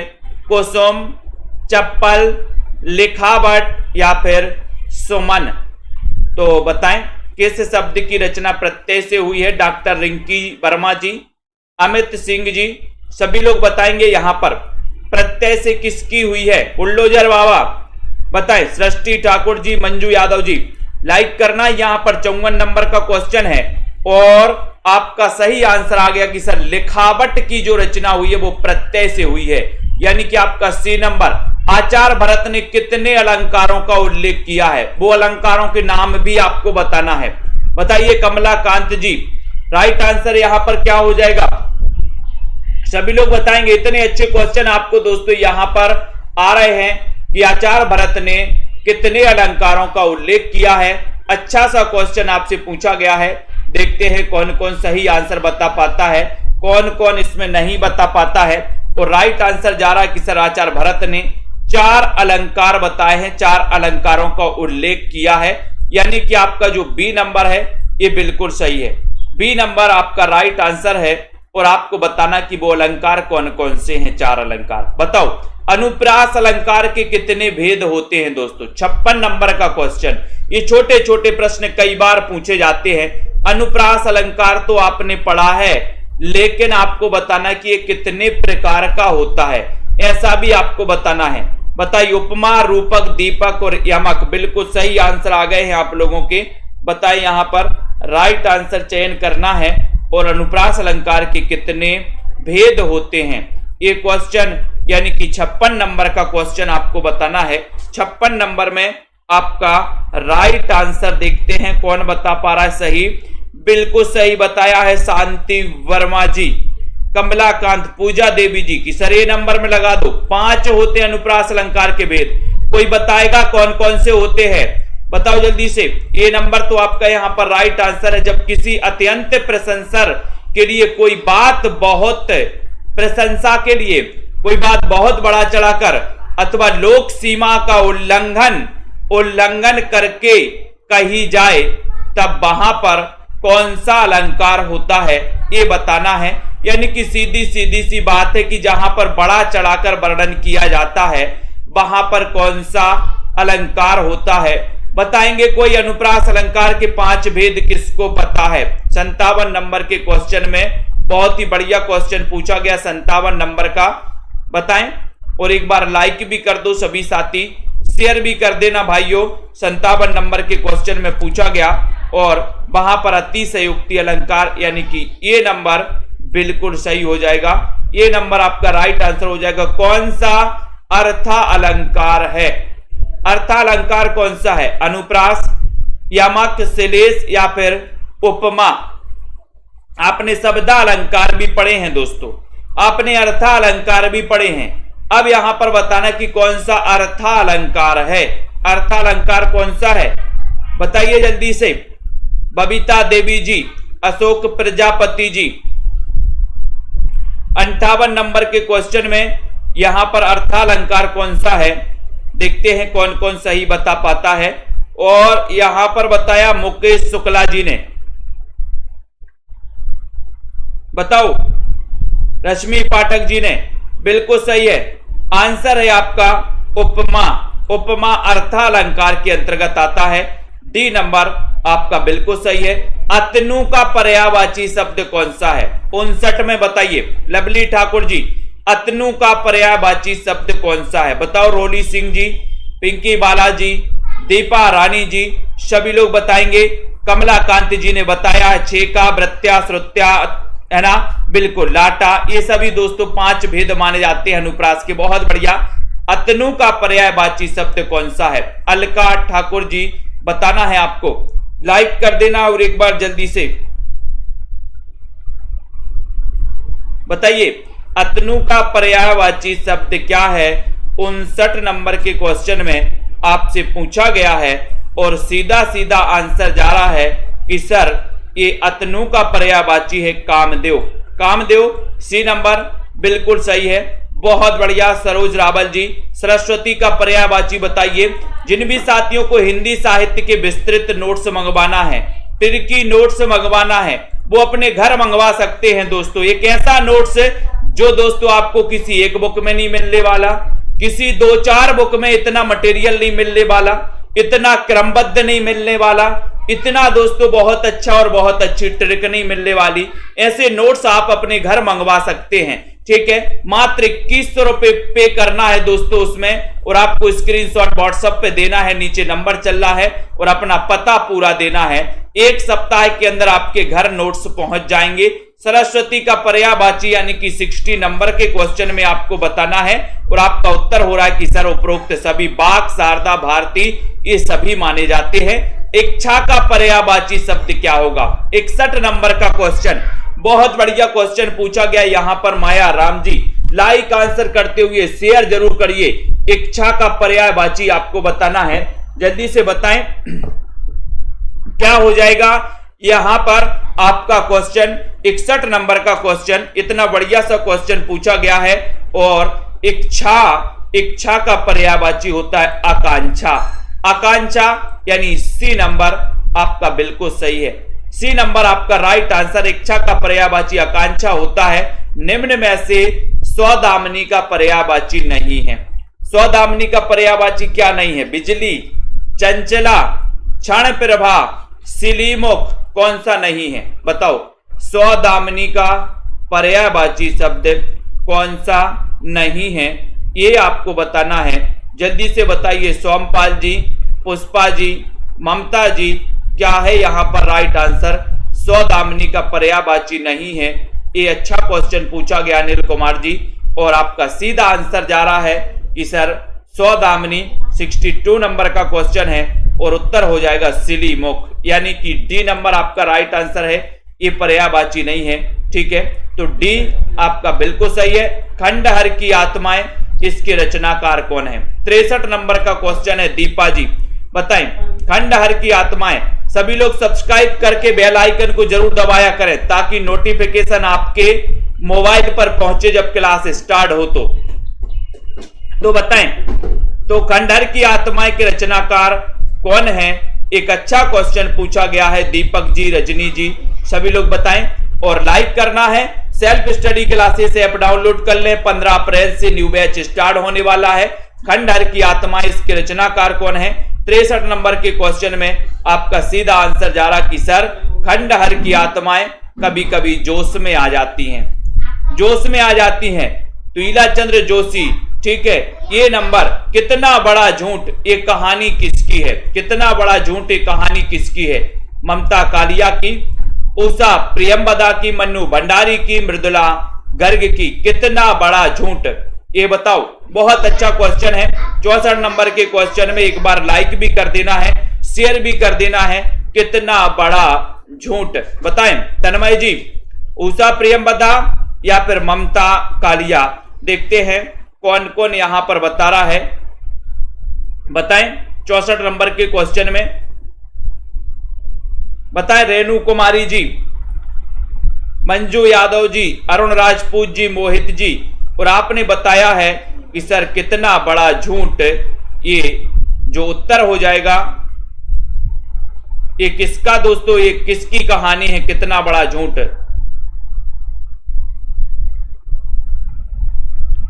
बताइए जल्दी। 64 नंबर में और बहुत सारे लोगों ने आंसर बताया कि सर इसमें बी लगा दो, ऊषा प्रियंवदा। ऊषा प्रियंवदा यानी कि बी नंबर। कितना बड़ा झूठ। ठीक है, तो सही आंसर है कि नहीं है जल्दी से बताइए। यहां पर अगला क्वेश्चन है कोठरी की बात। बताइए कोठरी की बात, ये बताना है। लाइक आंसर बताइए जल्दी से और शेयर भी कर दीजिए दोस्तों सभी लोग। कोठरी की बात, ये इसके रचनाकार कौन है?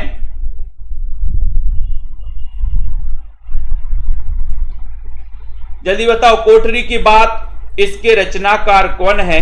जल्दी जल्दी से बताना और एक बार लाइक भी कर देना। हमारे सभी मित्र इसी प्रकार से जुड़े रहें, लाइक शेयर करते रहें दोस्तों। कोठरी की बात आपसे पूछा गया है तो बिल्कुल सही उत्तर यहां पर लगाना है अपन को। राइट आंसर है कि सर कोठरी की बात कैसी रहनी चाहिए? अज्ञेय रहनी चाहिए, अज्ञेय, यानी कि बी नंबर आपका बिल्कुल सही है। बी नंबर सही है, बहुत बढ़िया। नेक्स्ट देखो, याद हो कि ना याद हो, संस्मरण के रचनाकार कौन है? याद हो कि ना याद हो, मैंने आपको कई बार बताया है। याद हो कि ना याद हो, है ना। घातक फिल्म देखी होगी आपने, शनि देओल की, है ना। कांतिया क्या बोलता है कि तुम्हें याद हो कि ना, काशीनाथ तुम्हें याद हो कि ना याद हो, कल से तुम मेरी गिरफ्त में काम करोगे, काशीनाथ। याद हो कि ना याद हो, काशीनाथ। ठीक है, तो काशीनाथ से क्या हो जाएंगे? काशीनाथ सिंह का ये संस्मरण है। बी नंबर आपका बिल्कुल सही हो जाता है। बी नंबर आपका राइट आंसर हो जाता है। जिनके साथ जिया, संस्मरण के लेखक कौन है? जिनके साथ जिया, 67 नंबर का क्वेश्चन, जिनके साथ जिया, संस्मरण के लेखक कौन है? तेज बहादुर चौधरी, प्रतिभा अग्रवाल, मृदुला गर्ग, अमृतलाल नागर। बताओ अनिल कुमार जी, राइट आंसर चयन करना है। सभी लोग बताएंगे 67 नंबर के क्वेश्चन में। बहुत ही बढ़िया क्वेश्चन है। जिनके साथ जिया वो कौन है? जिनके साथ जिया वो कौन है? अमृत। अमृत हैं, अमृतलाल नागर हैं, यानी कि डी नंबर आपका सही है। जिनके साथ जिया, अमृतलाल नागर। मैं और केवल मैं, एकांकी के रचनाकार कौन है? मैं और केवल मैं, एकांकी के रचनाकार कौन है? भगवती चरण वर्मा, जगदीश चंद्र माथुर, भुवनेश्वर या फिर जैनेन्द्र कुमार। मैं और केवल मैं और केवल मैं, एकांकी के रचनाकार कौन माने जाते हैं? पूर्वी बताइए जल्दी से। राइट आंसर 68 नंबर का क्वेश्चन है। 68 में तो सही आंसर क्या हो जाएगा? मैं और केवल मैं। बोले सर मैं और केवल मैं भगवती के दर्शन करने जाऊंगा, भगवती के चरणों में जाऊंगा। ठीक है, मैं और केवल मैं, कोई नहीं जाएगा। ठीक है, तो केवल मैं जाऊंगा भगवती के चरणों में। ये नंबर आपका सही है, ये नंबर राइट आंसर है। ठीक है, बहुत बढ़िया मीना कुमारी जी। स्त्री मुक्ति संघर्ष और इतिहास, ये किसकी रचना है? स्त्री मुक्ति संघर्ष और इतिहास, ये किसकी रचना है? अनामिका, सूर्यबाला, प्रभा खेतान या फिर रमणिका गुप्ता। बताइए स्त्री मुक्ति संघर्ष और इतिहास के रचनाकार कौन माने जाते हैं?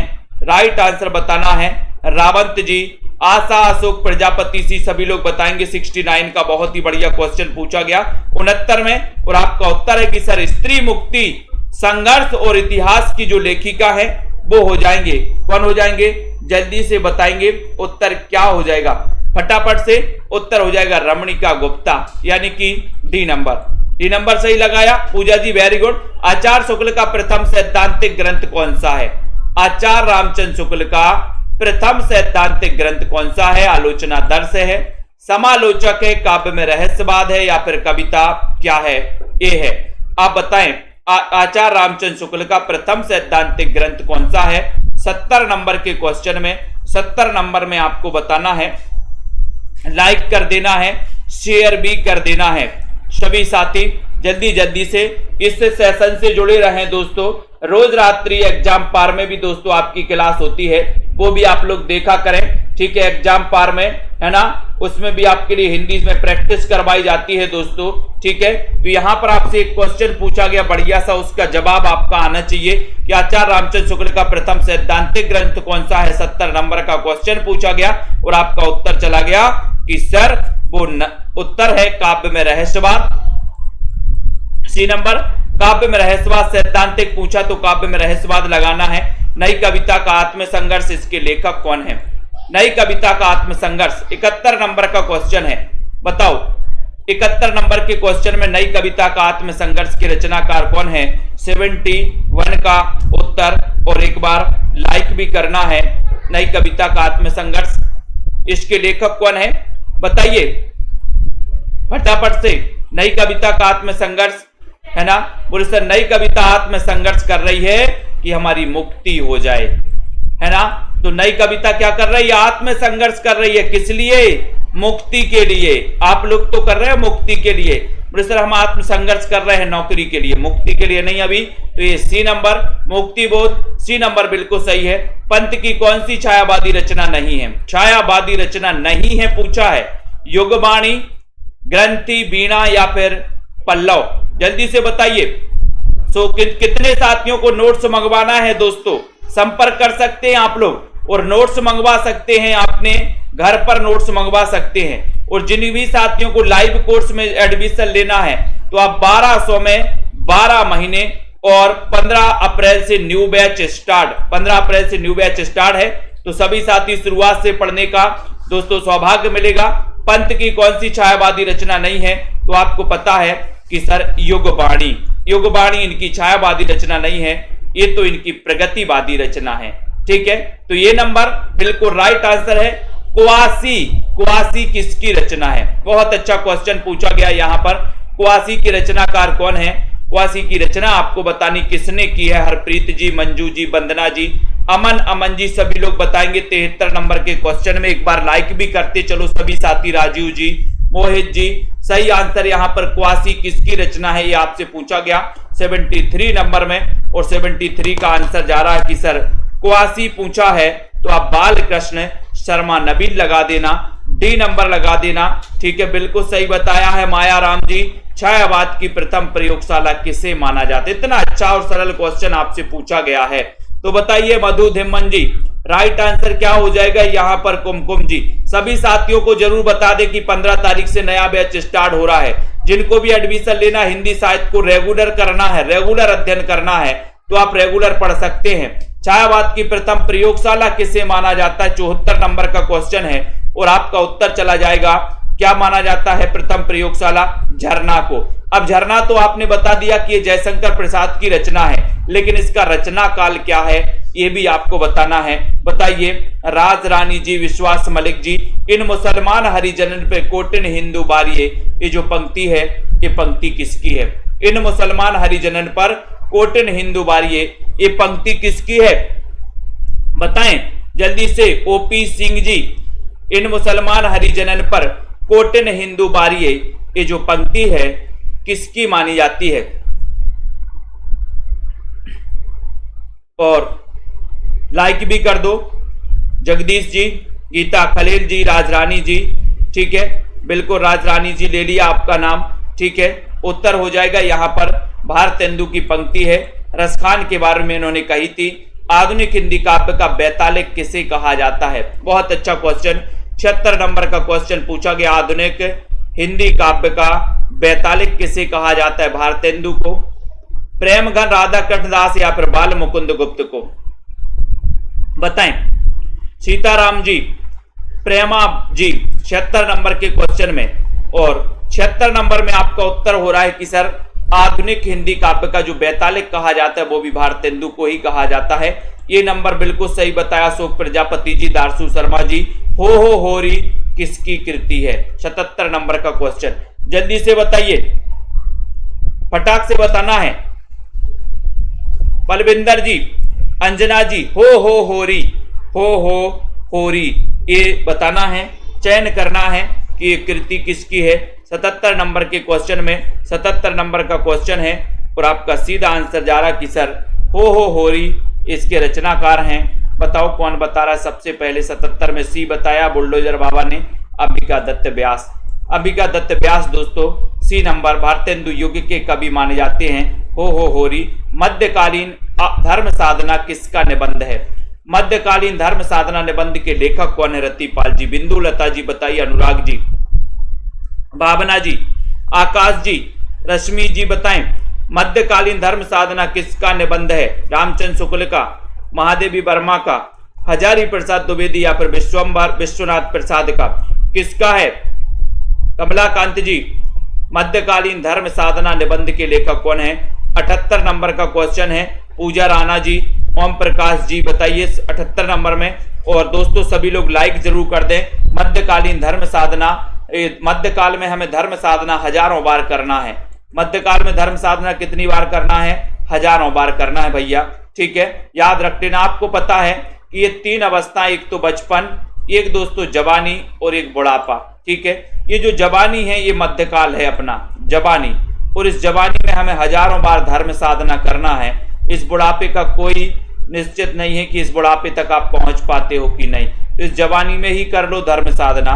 तो मध्यकाल में हमें धर्म साधना हजारों बार करनी है, ठीक है। भूत के पांव, भूत के पांव किसकी व्यंग रचना है?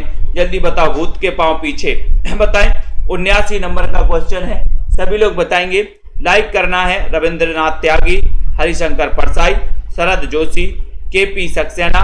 79 नंबर का क्वेश्चन है। 79 नंबर में सभी लोग बताएंगे यहाँ पर। और बिल्कुल सही आंसर जा रहा है सरोज जी की सर ये जो है हरिशंकर परसाई जी की व्यंग रचना है। बी नंबर आपका। हरिशंकर परसाई को आप जानते हैं। किस प्रकार के निबंधों में बुद्धि तत्व प्रमुख होता है? बताओ, किस प्रकार के निबंधों में बुद्धि तत्व प्रमुख होता है? भावात्मक निबंधों में, वर्णात्मक निबंधों में, विवरणात्मक निबंधों में या फिर विचारात्मक निबंधों में? बताएं किस प्रकार के निबंधों में बुद्धि तत्व प्रमुख होता है? ये पूछा गया है सभी लोगों से, जल्दी बताओ। और 80 नंबर का क्वेश्चन आ गया कि सर बुद्धि तत्व प्रमुख होता है विचारात्मक निबंधों में, यानी कि डी नंबर दिख रहा है। डी नंबर विचारात्मक, सही बात, सही लगाया है बहुत सारे लोगों ने। विचार प्रवाह के रचनाकार कौन है? मैंने कई बार आपको बताया है विचार प्रवाह, इसके रचनाकार कौन है? जल्दी से बताइए फटाफट से। विचार प्रवाह के रचनाकार कौन है? हजारी प्रसाद द्विवेदी, अज्ञे, नागार्जुन या फिर रामधारी सिंह दिनकर? बताएं जल्दी से। विचार प्रवाह फटाफट से बताना है। और आपका उत्तर जा रहा है कि सर हजारों बार विचार का प्रवाह होता है। हजारों विचारों का प्रवाह होता कि नहीं होता? हजारों विचार का प्रवाह होता है। हजारी प्रसाद द्विवेदी, ये नंबर आपका बिल्कुल सही हो जाएगा। किस विद्वान ने देवनागरी लिपि के स्थान पर रोमन लिपि अपनाने के लिए दोस्तों सुझाव दिया था? अच्छा क्वेश्चन है। जो आप लोग लिखते हो ना रोमन लिपि, है ना, हिंदी को इंग्लिश में लिखते हो, इंग्लिश के वर्णों में लिखते हो हिंदी को, वो रोमन लिपि कहलाती है ना। तो बताइए देवनागरी लिपि के स्थान पर रोमन लिपि अपनाने का सुझाव किसने दिया था? 82 नंबर का क्वेश्चन है। 82 में आपको उत्तर बताना है। और आपका उत्तर चला गया सुनीति कुमार चटर्जी ने। ये नंबर करेक्ट आंसर, ये नंबर राइट आंसर हो गया, ठीक है। देवनागरी लिपि है, कैसी लिपि है? वर्णात्मक है, चित्रात्मक है, भावात्मक है या फिर अक्षरात्मक है? देवनागरी कैसी लिपि मानी जाती है दोस्तों? बताएं देवनागरी लिपि कैसी मानी जाती है? बहुत ही बढ़िया क्वेश्चन है। लाइक कर दो सभी साथी। जिन भी साथियों को नोट्स मंगवाना है वो मंगवा सकते हैं दोस्तों, संपर्क कर सकते हैं, नोट्स अपने घर पर मंगवा सकते हैं, ठीक है। देवनागरी लिपि कैसी लिपि मानी जाती है? 83 नंबर का क्वेश्चन है। 83 में आपको बताना है। और वो लिपि मानी जाती है दोस्तों कैसी? अक्षरात्मक लिपि। यानी कि आपका उत्तर डी बिल्कुल सही है। डी नंबर लगाया आपने, राइट आंसर लगाया। रीति काल के रीति सिद्ध काव्यधारा के कवि कौन है? आपको पता है दोस्तों कि आचार्य विश्वनाथ ने रीति काल को 3 काव्यधाराओं में बांटा था। और रीति काल को इन्होंने श्रृंगार काल नाम दिया था, श्रृंगार काल नाम दिया था, ठीक है। और इन्होंने रीतिबद्ध, रीति सिद्ध और रीति मुक्त, ये 3 काव्यधाराओं में इस काल को बांटा था, ठीक है। विश्वनाथ ने तो यहां पर रीतिकाल के रीति सिद्ध काव्यधारा के कवि कौन है ये आपको बताना है। ठीक है अर्चना जी, कौन सा टेस्ट लेना है आपको? यहां पर 84 नंबर का क्वेश्चन है और आपको पता हो गया कि सर रीति सिद्ध काव्यधारा के कवि हैं बिहारी। बिहारी जिन्होंने गागर में सागर भर दिया था, ठीक है, जिनकी रचना बिहारी सतसई, और बिहारी सतसई का रचना काल बताएगा कोई? जल्दी से बताओ। अभिधा उत्तम काव्य और मध्य लक्षणालीन, ये पंक्ति बताना है दोस्तों। ये पंक्ति किसकी है? ये पंक्ति किसकी है? बिहारी। पद्माकर, मतिराम, देव, ये पंक्ति पूछी जाती है। 85 नंबर का क्वेश्चन है। ये पंक्ति कई बार पूछी गई है, पूछी भी जाती है 85 में। अभिधा उत्तम काव्य है, मध्य लक्षणालीन, ये पंक्ति किसकी है? बताइए रीनू कुमारी जी। राइट आंसर बताना है। डीके जी, अनुराग जी, सही आंसर। तो उत्तर जा रहा कि सर देव कवि की रचना है, यानी कि देव जो हैं रीतिकाल के रीतिबद्ध काव्यधारा के कवि माने जाते हैं। इनका वास्तविक नाम था देवदत्त इटावा के थे दोस्तों। ठीक है, ये भी पता चल गया। नेक्स्ट है रस रहस्य के रचनाकार कौन है? रस रहस्य, ये बताओ रस रहस्य के रचनाकार कौन माने जाते हैं? सभी लोग बताएंगे। एक बार शेयर भी कर दो अपने सभी साथी, अपने साथीगण मित्रों को दोस्तों। रस रहस्य के रचनाकार बढ़िया तरीके से पूछा गया। लाइक करना ना भूलें, शेयर भी कर दो सेल्फ स्टडी क्लासेस में। और 15 अप्रैल से दोस्तों न्यू बैच स्टार्ट हो रहा है। ठीक है, इस न्यू बैच में एडमिशन के लिए आपको मात्र 1200 फीस भरनी है। वैलिडिटी 12 महीने की रहेगी। लाइव क्लासेस चलेंगी, प्लस दोस्तों आपके लिए रिकॉर्डेड कोर्स भी रहेगा। ठीक है, टॉपिक वाइज टेस्ट भी रहेंगे, हर संडे को भी टेस्ट होगा। ठीक है, रस रहस्य के रचनाकार कौन माने जाते हैं? और आपका उत्तर चला गया कि सर ये कुलपति। रस का रहस्य तो कुलपति को पता होता है, कुल के प्रमुख को होता है, कुलपति को प्रमुख, है ना। स्वयंभू को हिंदी का प्रथम कवि माना है, किसने माना? बताइए, स्वयंभू को हिंदी का प्रथम कवि किसने माना? राम कुमार वर्मा ने, रामचंद्र शुक्ल ने, बताइए, हजारी प्रसाद द्विवेदी या फिर राहुल सांकृत्यायन ने?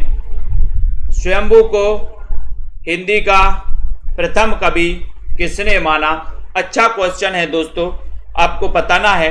हिंदी के अपभ्रंश के प्रथम महाकवि माने जाते हैं स्वयंभू। इन्हें हिंदी का प्रथम कवि मानने वाले हैं राम कुमार वर्मा, जिनका जन्म 1905 में हुआ था। इन्होंने 1938 में एक ग्रंथ लिखा था, हिंदी साहित्य का आलोचनात्मक इतिहास। ठीक है, ये याद कर लेना। यहाँ पर ए नंबर बिल्कुल सही हो जाएगा। कौल ज्ञान निर्णय के रचनाकार कौन है? कौल ज्ञान निर्णय के रचनाकार कौन है? कौल मैंने याद भी करवाया था इसको, ट्रिक से भी याद करवाया था दोस्तों। आपको बताना है कौल ज्ञान निर्णय के रचनाकार कौन है? गोरखनाथ हैं। बताइए दीपक कुमार जी, कौल ज्ञान निर्णय निरंतर अध्ययन करो भैया, अगर कमजोर हो तो निरंतर अध्ययन करो। सीमा जी, ठीक है, तो बताइए रतिपाल जी, यहाँ पर कौल ज्ञान निर्णय के रचनाकार कौन है? गोरखनाथ, जालंधर नाथ, गोपी चंद्र, मतेंद्र नाथ। तो 88 नंबर का क्वेश्चन है। 88 में सीधा उत्तर है कि सर मच्छंदर नाथ। मच्छर क्या करते हैं? कौल के खाते हैं, कौल। ठीक है, डी नंबर पंच पांडव चरित रास के रचनाकार कौन है? पंच पांडव चरित 89 का आंसर। 89 में अर्णव जी बताइए, बताएं। विवेक यादव जी, रेखा त्रिपाठी जी, जेएस जी बताइए राइट आंसर क्या हो जाएगा? यहां पर राही जी, पंच पांडव चरित के रचनाकार। 89 का क्वेश्चन पूछा गया है आपसे, पंच पांडव चरित्र के रचनाकार कौन है? राइट आंसर आपको चयन करना है दोस्तों। उत्तर जा रहा है कि सर पंच पांडव कैसे थे? शक्तिशाली थे। पंच पांडव की नहीं थे, 5 पांडव शक्तिशाली थे। ठीक है, बिल्कुल सही है। और आपका उत्तर जा रहा है यहां पर शालिभद्र सूरी, ये नंबर। ठीक है, पुस्तक जल्लड़ हत्य दे चली गज्जन रबकाज में बताना है कि ये पंक्ति किससे कहां से ली गई है? बताओ, किस ग्रंथ से ली गई है? बताइए। पुस्तक जल्लड़ हत्य दे चली गज्जन रबकाज बीसल देव रासो से ली गई है, हमीर रासो से, पृथ्वीराज रासो से, या फिर विजयपाल रासो से? सुषमा जी बताइए, सीमा जी, उत्तम कुमार जी बताना है आपको। लेखिका सिंह जी, उत्तर हो जाएगा कि सर ये पुस्तक जल्लड़ हत्य दे पृथ्वीराज रासो, यानी कि सी नंबर सही है। रंग दे बसंती चोला नाटक के रचनाकार कौन है? सुरेंद्र वर्मा है, मोहन राकेश हैं, भीष्म साहनी हैं या फिर विनोद रस्तोगी हैं। रंग दे बसंती चोला नाटक के रचनाकार कौन है? अच्छा क्वेश्चन, 91 नंबर का क्वेश्चन है और उत्तर जा रहा है आपका कि सर रंग दे बसंती चोला, है ना। रंग दे बसंती चोला पूछा गया। पुष्पा देवी जी, राजीव जी, बिंदु लता जी, सही आंसर जा रहा भीष्म साहनी, यानी कि आपका जो सी नंबर है भीष्म साहनी। रंग दे बसंती चोला नाटक के रचनाकार हैं भीष्म साहनी, सी नंबर, ठीक है। भुवनेश्वर निम्न में से किसके लिए प्रसिद्ध है? भुवनेश्वर ऐतिहासिक नाटक के लिए है, समस्या नाटक के लिए है, सामाजिक नाटक के लिए है या फिर असंगत नाटक के लिए है? बताओ। भुवनेश्वर प्रसाद के बारे में आपने कई बार पढ़ा होगा। तनु जी बताइए। अनूप जी, संदीप विश्वकर्मा जी, भुवनेश्वर के बारे में बताना है। प्रमिला सिंह जी, विकास भाटी जी, भुवनेश्वर निम्न में से किसके लिए प्रसिद्ध हैं? और आपका उत्तर आ रहा है कि सर जो भुवनेश्वर प्रसाद हैं ये असंगत नाटकों के लिए प्रसिद्ध हैं। डी नंबर बताया है बीनू सरोज जी ने, बिल्कुल सही है डी नंबर। रमा शर्मा जी ने। नेक्स्ट किस शब्द में दिगु समास है? बताओ। दिगु समास किस में है? दोपहर में, नीलकंठ में, कनफटा में या फिर मंद बुद्धि में? सभी से बनेगा लगभग। दिगु समास किस में है ये पूछा गया है। 15 अप्रैल से न्यू बैच स्टार्ट होने वाला है, तो ऐसे कितने साथी हैं जिनको एडमिशन लेना है? नया बैच शुरुआत से हिंदी भाषा, देवनागरी लिपि, हिंदी साहित्य, आदिकाल, भक्तिकाल, ये शुरुआत से पढ़ने को मिलेगा। तो आप self study classes app download कर ले सभी साथी। और जिन भी साथियों को हिंदी साहित्य के नोट्स मंगवाना है दोस्तों, वो नोट्स अपने घर मंगवा सकते हैं, ठीक है। संपर्क करना है आपको। दोपहर में दिगु समास है। किस क्रम में बहुब्रीहि समास का उदाहरण नहीं है? बताओ। बहुब्रीहि समास का उदाहरण कौन सा नहीं है? बताओ। बहुत अच्छा क्वेश्चन है, राइट करना है और एक बार लाइक करके शेयर भी कर देना। बहुब्रीहि समास का उदाहरण कौन सा नहीं है? एक अच्छा सा क्वेश्चन आपसे पूछा गया है। ओम प्रकाश जी लाइक करिए जल्दी से, बेल आइकन को भी दबा दीजिए। तारण जी, यहां पर 94 नंबर का क्वेश्चन आपसे पूछा गया है, बढ़िया सा क्वेश्चन है और उत्तर हो जाएगा यहां पर देशवासी। देशवासी में बहुब्रीहि समास नहीं है। वसुंधरा, हिरण्यगर्भ, सिंहवाहिनी ये है, तो डी नंबर आपने क्लिक लगाया है, डी नंबर सही है। राम वृक्ष बेनीपुरी की कौन सी कृति यात्रा वृत्त की है? बताओ। यात्रा वृत्त कौन सी कृति है? सागर की लहरों पर, अप्रवासी की यात्राएं, पैरों में पंख बांधकर, मेरी यूरोप यात्रा। राम वृक्ष बेनीपुरी का यात्रा वृत्त कौन सा है? पूनम जी बताइए और लाइक भी करना है। 95 नंबर का क्वेश्चन है। 95 का सही आंसर क्या है?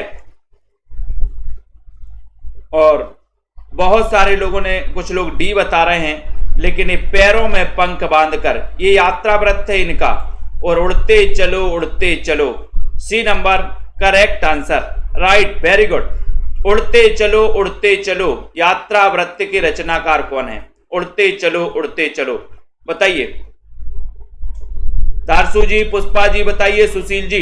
96 नंबर का क्वेश्चन है, सभी लोग बताएंगे। उड़ते चलो यात्रा वृत्त इसके रचनाकार कौन है?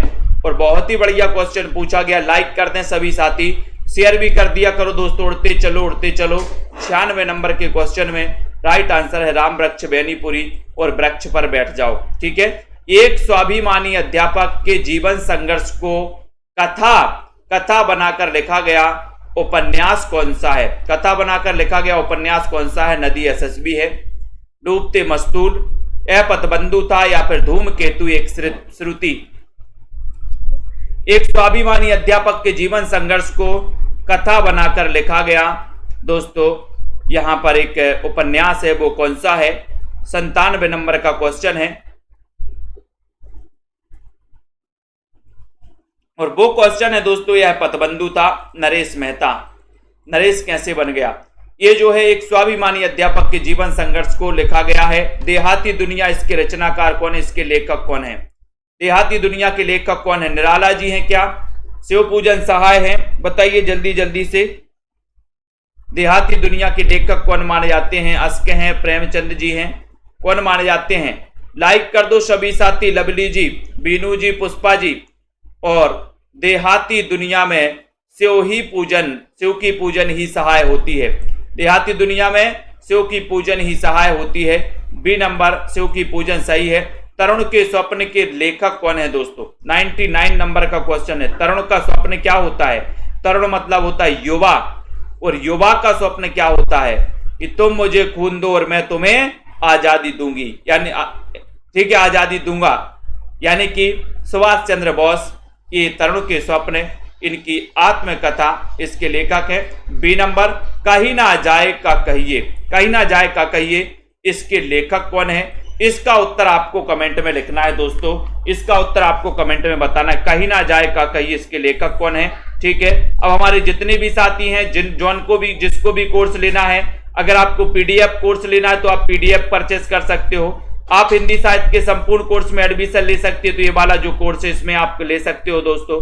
ठीक है। और अगर दोस्तों आपने अभी तक ये हिंदी साहित्य का अभी तक एडमिशन नहीं लिया है, 1500 में 12 महीने, 1500 में 12 महीने था, अभी ऑफर है नवरात्रि ऑफर, तो 1200 में 12 महीने, 1200 में 12 महीने इस ऑफर को आप ले सकते हैं। इसमें एडमिशन ले सकते हैं, अध्ययन कर सकते हैं। ठीक है। पंजाब मास्टर कैडर के मॉडल पेपर दोस्तों परचेस कर सकते हैं मॉडल पेपर में। ठीक है, 599 में इसको। ठीक है।